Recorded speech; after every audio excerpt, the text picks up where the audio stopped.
হযরত ইব্রাহিম আলাইহিস সালাতু ওয়াস সালাম স্বপ্নে যে আদেশ পেয়েছেন সেই আদেশ পালন করার জন্য নিজের সন্তান ইসমাঈলকে নিয়ে গেলেন।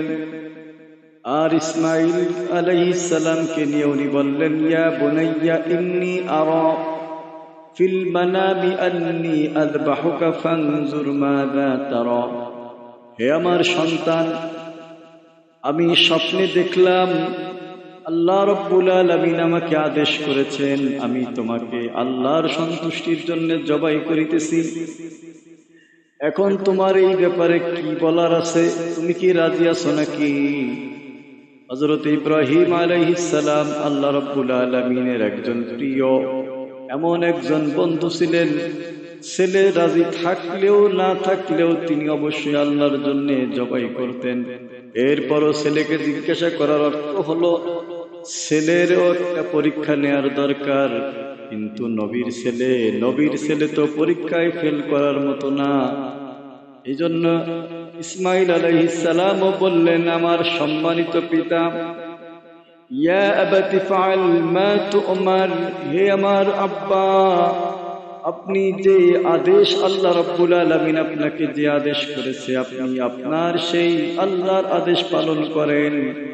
নিশ্চয় আপনি আমাকে ধৈর্যশীল পাবেন, আপনি আমাকে অবশ্যই ধৈর্যশীল পাবেন। ইসমাঈল আলাইহিস সালাম তার আব্বাকে ইব্রাহিম আলাইহিস সালামকে কয়েকটা কথা বললেন। কথাগুলো হলো, বলো আমার আব্বা, আপনি আমাকে জবাই করার পূর্বে কয়েকটি কাজ করবেন। এক নম্বরে আপনি শক্ত করে আমার হাত আর পা বেঁধে রাখবেন, রশি দিয়ে বাঁধবেন। আর এরপরে আপনার চোখ দুটো এবং আমার চোখ দুটো ভালো করে বেঁধে নিবেন। হযরত ইব্রাহিম আলাইহিস সালাম বললেন, বাবা ইসমাঈল, কেন তোমার আমি হাত পা বাঁধবো? বলে, আব্বা, আপনি এজন্য করবেন, প্রত্যেকটা মানুষের মৃত্যুর একটা যন্ত্রণা আছে, কষ্ট আছে। আপনি যদি আমার হাত আর পা না বাঁধেন তাহলে জবাই করার যেই মৃত্যুর কষ্টের কারণে আমি হাত পা ছড়াছড়ি করব, আর এই হাত পা ছড়াছড়ির করার কারণে আপনার গায়ে আমার পা লেগে যেতে পারে। আপনি একজন নবী, আর এটা আমি কখনো করতে পারবো না। আপনার সঙ্গে বেয়াদবি হতে পারে, এজন্য আপনি ভালো করে আমার হাত আর পা বেঁধে নিবেন। ইব্রাহিম আলাইহিস সালাম বললেন, ঠিক আছে, কিন্তু বুঝলাম চোখ কেন বেঁধে নিব? বলে, আব্বা, আমি যতটুকু জানি আমি হলাম আপনার একমাত্র কলিজার টুকরা আদরের সন্তান। আমি ছাড়া আপনার আর কোনো সন্তান নেই। আপনি যখন আমাকে জবাই করবেন, আপনার চোখ দুটি আমার চোখের উপর যখন পড়বে, আমার চোখ দুটি যখন আপনার চোখের উপর পড়বে, চার চোখের মিলন যখন হয়ে যাবে, সন্তান আর পিতার মধ্যে, পিতা আর সন্তানের মধ্যে একটা ভালোবাসা তৈরি হবে। আর এই ভালোবাসার মায়ায় পড়ে আপনি আল্লাহর হুকুম পালনে ব্যর্থ হয়ে যেতে পারেন। এজন্য বললাম আপনি আপনার চোখ এবং আমার চোখ দুটি ভালো করে বেঁধে নিবেন।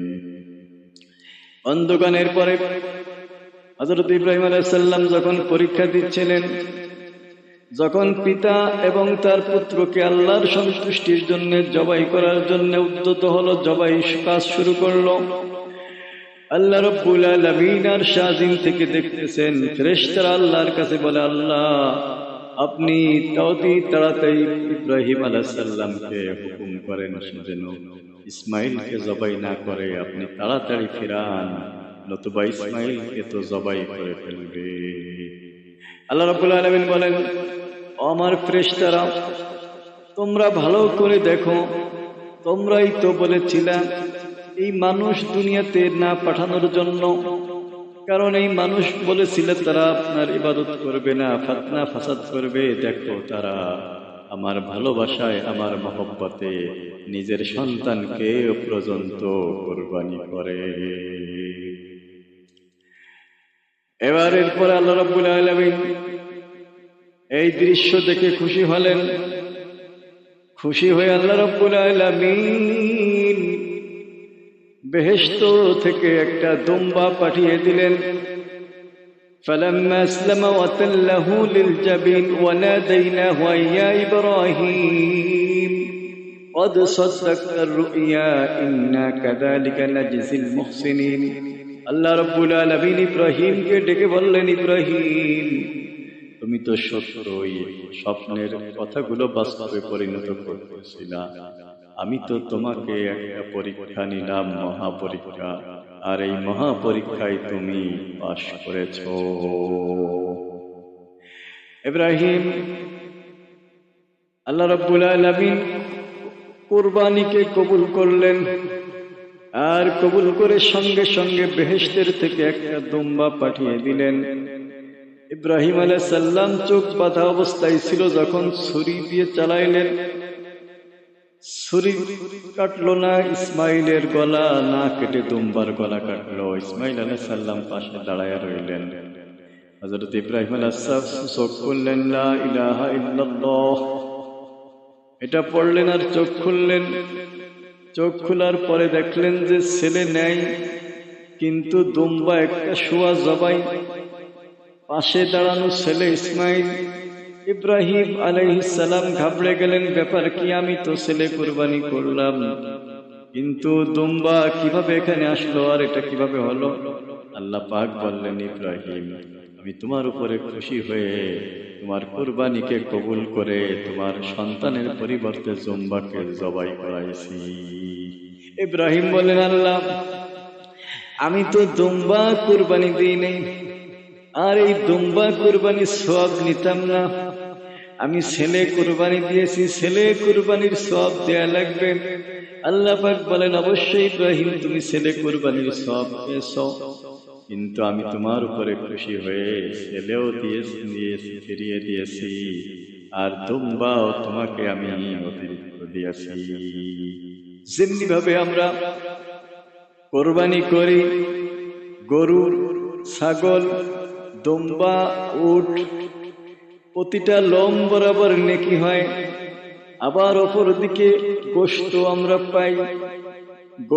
আমরা পাই, নেকিও আমরা পাই। তেমনি ভাবে ইব্রাহিম, তুমি ছেলে কুরবানি দিয়েছো, ছেলে কুরবানির সওয়াব পাবা, কিন্তু দুম্বাটাকে আমি খুশি হয়ে তোমাকে হাদিয়া দিয়েছি।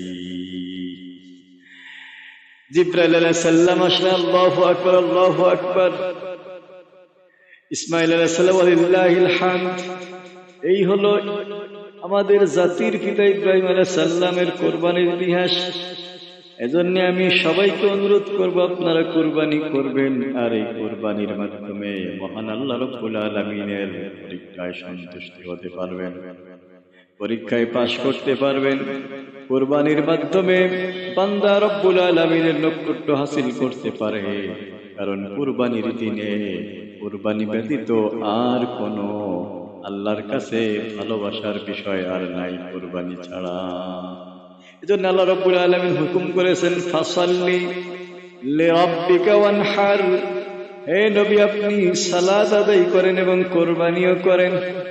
কিন্তু দেখা যায় যে আমাদের দেশে অনেক মানুষ আছে, তারা কুরবানির সময় কুরবানি করে কিন্তু সালাত আদায় করে না। আমি অনুরোধ করব, আল্লাহ রাব্বুল আলামিন এই আয়াতে দুইটা হুকুম দিয়েছেন। এক নম্বরে হুকুম দিয়েছেন, ফাসাল্লি, নামাজ পড়ো, এরপরে তোমার রবের সন্তুষ্টির জন্য কুরবানি করো। যারা শুধুমাত্র কুরবানি করলো, নামাজ পড়লো না, এরা একটা করলো আর একটা ছেড়ে দিল। আমি তাই সবাইকে বলবো, নামাজও পড়বেন, কুরবানিও করবেন।